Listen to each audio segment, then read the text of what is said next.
Il y a un peu plus d'un an, j'ai commencé à avoir des allergies qui me provoquent une inflammation à l'intérieur du nez et m'empêchent de bien respirer. Nous allons parler du sujet des allergies et de la façon de les gérer.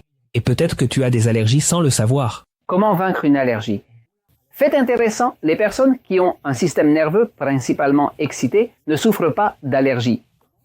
Vous pouvez rencontrer une personne qui a un système nerveux excité et qui tout à coup semble avoir une allergie.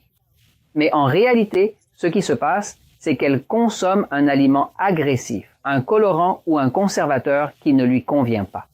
Si vous aviez une allergie à un moment donné, il suffit que vous commenciez à consommer par exemple du café. Le café augmente l'adrénaline et l'adrénaline coupe l'allergie, parce que l'adrénaline excite le système nerveux. Quand vous faites de l'exercice, si vous aviez des allergies, elles disparaissent, car en faisant de l'exercice, les glandes surrénales produisent de l'adrénaline. L'adrénaline, ferme toutes ses entrées parce qu'elle prépare le corps à se battre et c'est la fin de l'allergie. L'autre chose qui fait ça, qui réduit l'allergie, c'est la consommation de calcium. De nombreuses personnes souffrant d'allergie ont en réalité un système nerveux passif et un apport en calcium trop faible. Calcium. Ils ont besoin de plus de calcium. Le calcium qui est dans le fromage, qui est dans les œufs, qui est dans la viande. Le calcium en tant que tel excite le système et lorsqu'il l'excite, il le ferme et lorsqu'il le ferme, l'allergie est terminée. Donc fondamentalement, une personne a une allergie. Que fais-tu? Vous pouvez boire du café, vous pouvez augmenter votre consommation de calcium, vous pouvez même augmenter votre consommation de sel, votre consommation de sodium, votre consommation de sodium. Le sodium, le sel, active le système nerveux et quand... Rappelez-vous que ces recommandations sont pour les personnes au système nerveux passif. Si vous avez des doutes, vous pouvez regarder l'épisode numéro 199. D'ailleurs, tout de suite, nous allons faire quelque chose.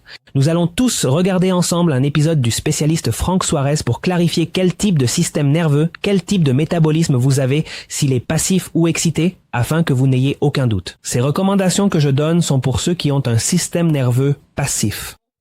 Si vous avez un système nerveux excité ou si vous ne savez pas, ne commencez pas à faire cela n'importe comment, d'accord? Nous allons finir de regarder ceci pour ensuite passer au suivant. Il active le système sympathique, le système excité, et celui-là n'a pas d'allergie. Au fur et à mesure qu'une personne fait de l'exercice, consomme du café, prend du calcium, prend plus de sodium, eh bien, l'une des solutions de base est que la personne va prendre du calcium, mais elle va l'accompagner de magnésium. Bien sûr. Parce que s'il n'y a pas assez de magnésium, le calcium ne peut pas pénétrer. Donc, fondamentalement, vous utilisez du calcium, du magnésium, et cela, fondamentalement, la personne commence à consommer plus de calcium, de magnésium, et automatiquement, ses allergies commencent à disparaître, et elle verra qu'elle en reçoit de moins en moins. Bien sûr, si vous voulez provoquer une allergie chez quelqu'un, prenez simplement une personne passive et faites-lui manger des bonbons. Ha ha ha. Faites-lui manger des chocolats. Voilà, there. Faites-lui manger quelque chose de bien sucré.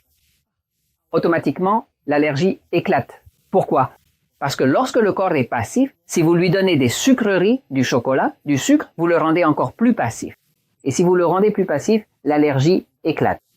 Et je vous dis cela parce que la vérité triomphe toujours.